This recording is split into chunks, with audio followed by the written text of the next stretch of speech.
warahmatullahi wabarakatuh. Perkenalkan, saya Farhan Maraman, saya guru PAI di SMA 2 Bangsa. Pada kesempatan kali ini, saya akan menjelaskan mengenai materi pelajaran kelas 11 yang berkaitan dengan tajwid, yaitu materi tentang nun sukun dan tanwin. Untuk lebih jelasnya, langsung saja disimak video berikut ini. Pada kesempatan kali ini, kita akan membahas mengenai ahkamun nun sakinah wa tanwin, hukum nun sukun dan tanwin yang terdapat di dalam Quran Surat An-Nisa ayat 59 dan Quran Surat At-Taubah ayat 105. Sebelum kita membahas mengenai nun sukun dan tanwin, kita bacakan terlebih dahulu ayat-ayat berikut, yaitu Quran Surat An-Nisa ayat 59 dan Quran Surat At-Taubah ayat 105. A'udzu billahi minasyaitonir rajim. Bismillahirrahmanirrahim.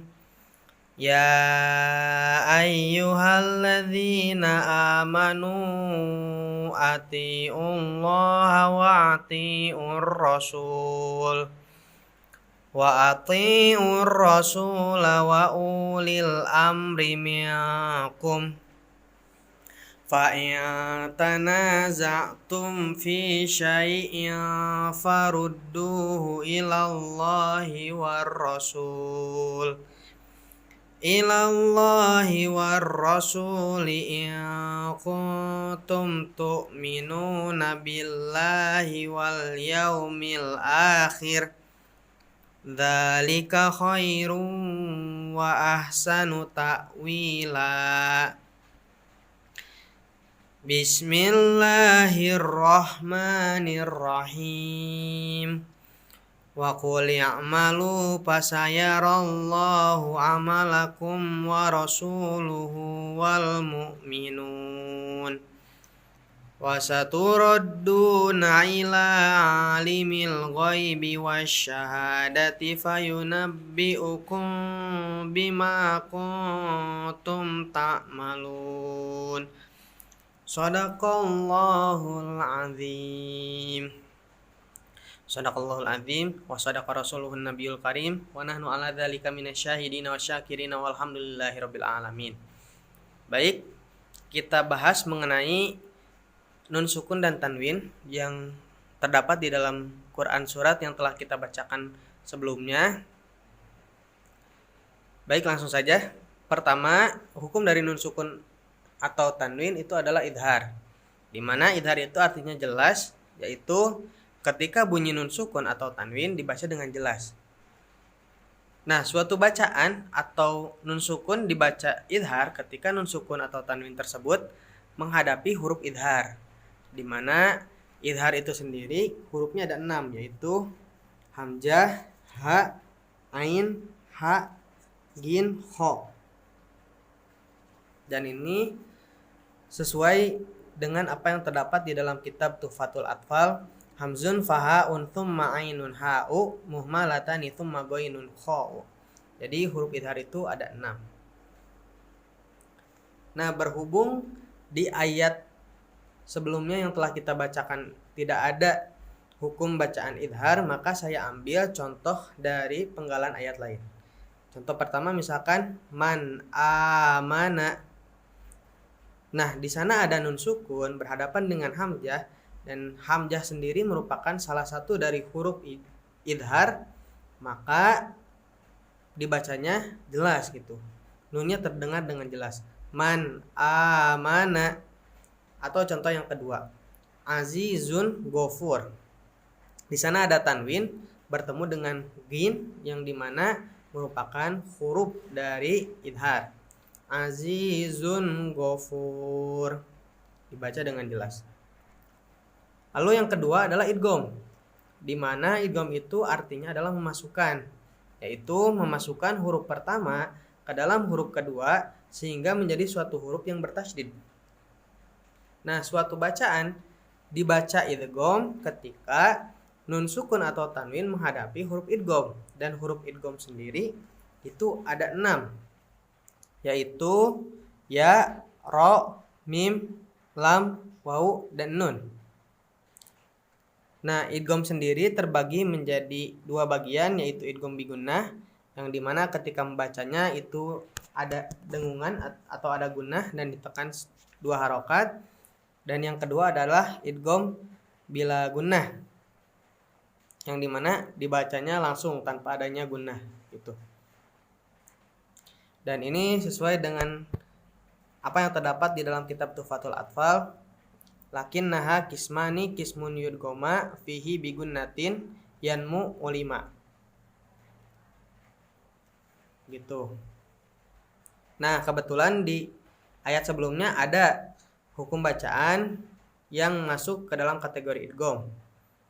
Yang pertama, khairu wa ahsanu. Itu dibaca dengan idgham bigunnah.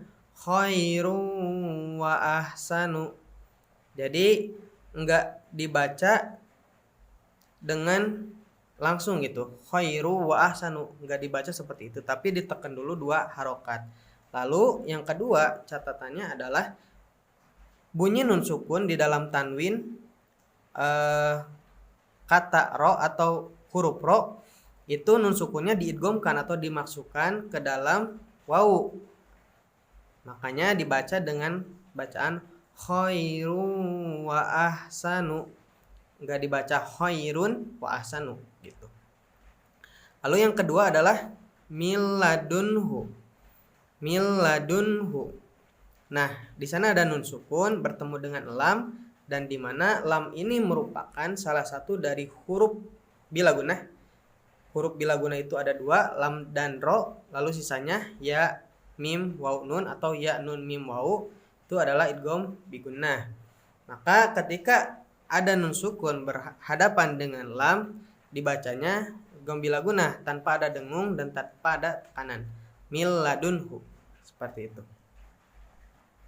Lalu yang ketiga adalah iklab, di mana iklab itu artinya adalah membalik atau menukar, yaitu menukar huruf nun sukun atau tanwin dengan mim. Biasanya di dalam Al-Quran atau di dalam mushaf itu ada mim kecil di atasnya yang menandakan bahwasanya bunyi nun sukun tersebut ditukar dengan bunyi mim. Dan huruf iklab sendiri itu hanya ada satu, yaitu ba. Ya. Contoh misalkan mim ba di. Nah, bunyi nun sukun tersebut ditukar dengan mim, di mana ketika membacanya itu tidak ditutup secara rapat atau ditutup secara sempurna antara bibir atas dengan bibir yang bawah, tapi semacam ada ruang gitu ketika mengucapkannya. Jadi terdengar ada bunyi samarnya juga gitu ketika membacakan bunyi dari iklab sendiri. Mim ba di gitu. Mim ba'di, seperti itu. Dan kebetulan di contoh atau di ayat sebelumnya itu tidak ada hukum bacaan dari iklab, sehingga saya mengambil contoh dari penggalan ayat lain. Lalu yang terakhir adalah ikhfa, di mana ikhfa itu artinya samar, yaitu bunyi nun sukun atau tanwin yang dibaca dengan samar. Nah, suatu bacaan dibaca dengan bacaan ikhfa atau dengan bacaan samar ketika nun sukun atau tanwin menghadapi huruf ikhfa, dan huruf ikhfa sendiri itu ada 15 gitu ya.